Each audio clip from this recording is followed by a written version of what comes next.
We have massive updates regarding Charlie Kirk's alleged shooter and the text messages that are under fire as the entire internet is scrutinizing what they're saying is an absolute hoax. We'll share this conspiracy. We'll see what new information comes out. I don't blame people that don't believe the messaging coming from the FBI. And Candace Owens, of course, hard on the paint here on Twitter, retweeting this. Tucker Carlson said that Charlie Kirk told him at a TPUSA Student Action Summit last July to highlight Epstein's connection to Mossad. Now, Mossad is the intelligence agency in Israel, and it's like their CIA, right? They do special operations, covert spying. It sounds like stuff out of a movie. But Epstein, of course, was either offed himself or was killed in prison, and he was on trial for a bunch of heinous crimes, sex trafficking, things like that. Ghislaine Maxwell, the only person who's been arrested.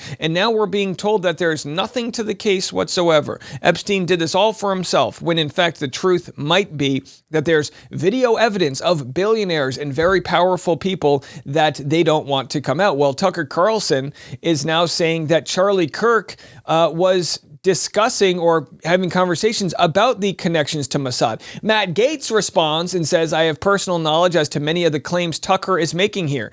They are 100% true. Well, what the hell is going on? The easiest way to get rid of these conspiracy theories is to release the Epstein files. The easiest way to get rid of the conspiracy theories around the text messages of the alleged shooter is to, share all the metadata, share the before and after. Don't just share the messages, what was said beforehand. What's the syntax between the people texting? Because everyone online is saying, we just can't believe it. None of this lines up. Have a listen. We covered it this morning, but these are the very bizarre text messages the FBI has released. And the internet is basically saying a 22-year-old said that? Huh? I swear, I am not a conspiracy theorist. I am a very sane, practical, reasonable person. But look at this shit. This does not ring true. This does not in any way remotely sound like how anyone would talk. Yeah, it's the idea basically that this guy just completed this very covert operation, and he's texting in long form. Well, and he's like explaining all of the evidence out, like it was written by like some covert operation. This is not how a 22-year-old would talk. So says the internet. Okay, so those text messages that just got released, here's my 2 cents as an attorney who's been practicing for 18 years, has read thousands of text message exchanges between people, crimes, divorces, everything. I've seen it all. By the way, that sounds like a fun job, doesn't it? This does not read right. This does not give authentic. I have never, not once, seen a layperson use the word vehicle. A 22-year-old referring to their dad as old man, laying out specifically so many details. The one person called my love. Yeah. So no one buys it, and the internet is just having a field day mocking these text messages. I have acquired Grandpappy's bolt-action rifle through deception. I sure hope my old man doesn't get into a tizzy when he discovers it's no longer in its intended cachet. Now, it's, and then the internet say the suspect, and it's like the old-timey boxer here. Yeah, this is like, and again, you would think if these texts were faked, they would do a better job of faking them. So the argument that the text messages are real is that they're so bizarre that why would they would make something more subtle. But then again, who knows? I don't blame people. I'm not judging people for questioning this. It's not just crazy folks on the left. It's actually more so people on the right. It's the same community that didn't believe the Epstein files. There's some sort of a conspiratorial nature by people because some conspiracies turn out to be true. There's a lot of hoodwinking that's gone on. Here's Steve Bannon not believing the text messages. You've just killed one of the most prominent people in your generation. And supposing your motive is that's why you killed him, right? You assassinated him. Probably the first living thing you ever killed in your life, and you did it in front of 3,000 people. You know the whole world. This is a global event very quickly. Your adrenaline, and you also know, because you tell your parents when they contact you, you're just going to kill it. So you know that your last moments on earth are now enveloping you. That you know that. You just shot this guy. It's all over the news everywhere. And the cops are either going to kill you in a shootout or you're going to kill yourself before they take you, right? So your last moments on this earth are with you. And you're telling me that you write your boyfriend and say, Dad's going to be so mad about Grandpa's rifle. Dad's going to be so mad about Grandpa's rifle. Dude, your father is supposedly MAGA. Your parents were supposedly good people that raised you. They're Mormons, so they're supposedly rock red conservatives. You just murdered the most important young person in the world in the conservative movement. You murdered him. You shot him down like a dog, and you're telling me that you're going to text here, Dad's going to be very upset I lost Grandpa's rifle. Yeah, I mean, he's got a point here. Steve Bannon, greasy-ass, drunk Steve Bannon over here, defrauded the country, got pardoned by Trump, but still defrauded the country, defrauded MAGA, really. We covered this yesterday. He raised $25 million, stole hundreds of thousands for personal use, money that was supposed to build the wall, defrauded people, wants Trump to run for a third term, real piece of shit human. But, greasy bastard, did I say that? But he's got a point here, and a greasy bastard sometimes has a point.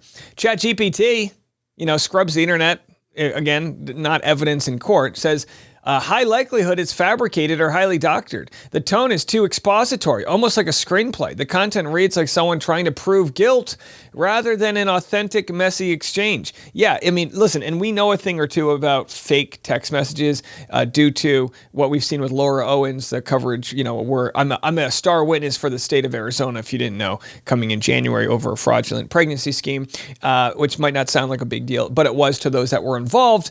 And you kind of can spot fan fiction when you see it. I'm not saying that's the case. Maybe it's not true. Maybe they'll show the metadata. Maybe Tyler Robinson will just come out and confess to everything and it'll be super believable. But at this point, I don't blame people for questioning things. So when we get into the conversation of the cancel culture, now look, cancel culture is the sort of collective movement to get people fired for their actions, whether deserved or not.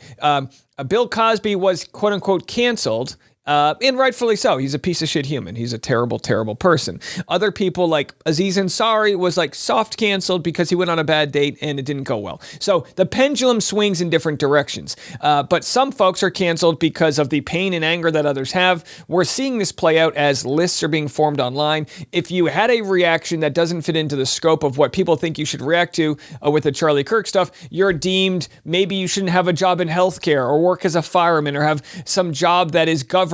And I think it's a case-by-case basis.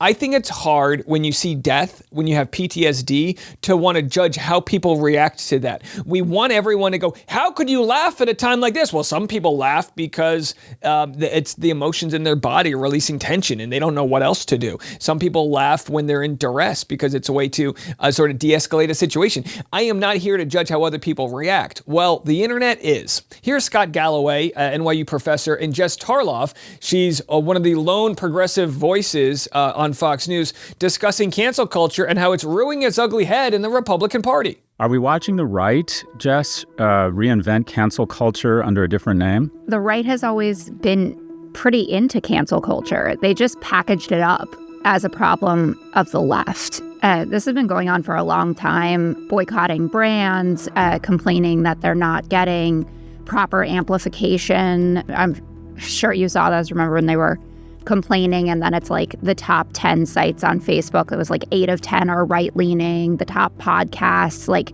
for people who are being silenced, they sure have a lot of control of the government.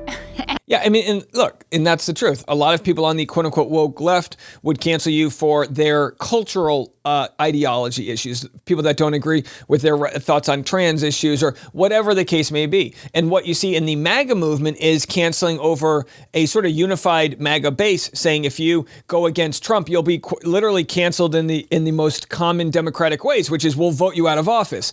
Trump constantly saying Taylor Swift is a has-been. You know, her numbers are floundering. He likes to just use ratings and numbers to try to use his coalition to cancel people. But that's all it is. It's collective action. It's very democratic in a way that it's like a group of people voting on something. But the problem with cancel culture is that very often, you know, a company like say I worked for, Crunch Gym. I work at Crunch Gym and you don't agree with my opinion. Well, 12 people that want to email my local Crunch Gym saying they're going to cancel their membership, that would be a lot for them to be like, oh my gosh, what did he do? This must be crazy. I better get rid of him. And people and people in power will respond to cancel culture, just like stop, like put out the fire right away. But you know, how many times is someone canceled for reasons that really they shouldn't be? Well, how about this? And again, you know, I'm here to say, like, do whatever you want with your opinions, but this was at Texas State. A Charlie Kirk memorial event took place. And a student imitated Charlie Kirk's death and mocks him, goes to the statue where TPUSA members are and imitates his death again, and he spits near them. Now, think what you want about this. Obviously, it is someone very flippantly mocking the death of like I said, a prominent and beloved to a lot of people person. He's mimicking being shot. I mean, it's wild. It's jarring. But is it worth kicking someone out of school for? That's the question you have to ask. Well, Greg Abbott, governor in Texas, old Gerrymander Greg, Gerrymander Greg, says, hey, Texas State, this conduct is not accepted at our schools. Expel this student immediately. Mocking assassinations must have consequences. And I guess that is the question. Should there be consequences for mocking assassinations? What if you put a gun to your head, during in reference to JFK or something that's, a historical, the jokes being made about Abe Lincoln, things like that. And it's a real honest question. Like free speech does not apply in every situation. You're protected over, in many legal ways, but not protected from necessarily being kicked out of a school. So folks have commented, the F your feelings crowd sure is having a lot of feelings. And then here, of course, is Greg Abbott himself saying he signed a law protecting free speech on college campus. Some colleges are banning free speech on college campuses. Well, no more, because I'm about to sign a law that protects free speech on college campuses in Texas. I mean, that's the issue with free speech, folks, is you have to protect speech that you disagree with. Protecting speech when it's only convenient, that's not the speech that needs protected. I hate to say it, folks, this is the speech that needs protecting. You have to protect the speech that is being stress tested in very difficult times. I had people come up to me, someone in my DM saying, I know we believe in First Amendment. And this was a real DM I got, but they said, but someone went to a Charlie Kirk memorial and yelled F Charlie Kirk or something like that. Should he have protections under the First Amendment? My thought was, are you fucking insane? Abso-fucking-lutely. Are you kidding me? Who are we to decide what speech is protected and what isn't? And the argument over cancel culture from people would say, well, it's not cancel culture, it's consequence culture, which again is the same thing the left was saying before. I'm one who argues for many progressive issues. A lot of people on the left get clumped together. The woke left, the progressive left, all these different terms. I'm here to say, as a progressive, we need to focus on economic issues, what we can do to make people thrive. We also need to focus on defending the First Amendment. It's under attack right now by our administration, an administration that says they're going to target you for having opinions that are outside the scope of what they deem to be the right opinions. That's where you protect it. You protect it there. You might argue, Dave, how dare you defend someone? You're not listening to the point. You're not defending the person or the content. You're defending the right to do it or say it. Hate speech doesn't really exist. And so much so, Charlie Kirk actually wouldn't want this to happen. Hate speech does not exist legally in America. There's ugly speech, there's gross speech, there's evil speech, and all of it's protected by the First Amendment. Keep America free. You want to live up to Charlie's words from just over a year ago.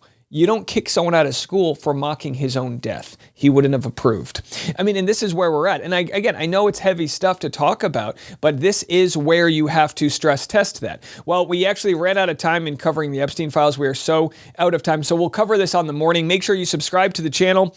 And we got content all day, pop culture, politics, every morning, every afternoon. We're on Apple Podcasts and all the other podcast spaces. If you're checking this out on YouTube but can't listen to the full thing, well, you made it to the end, so you're here, but you can go check out the audio. And we'll be back tomorrow morning. We're here every morning and every afternoon. I'm Dave, and this is The Rush.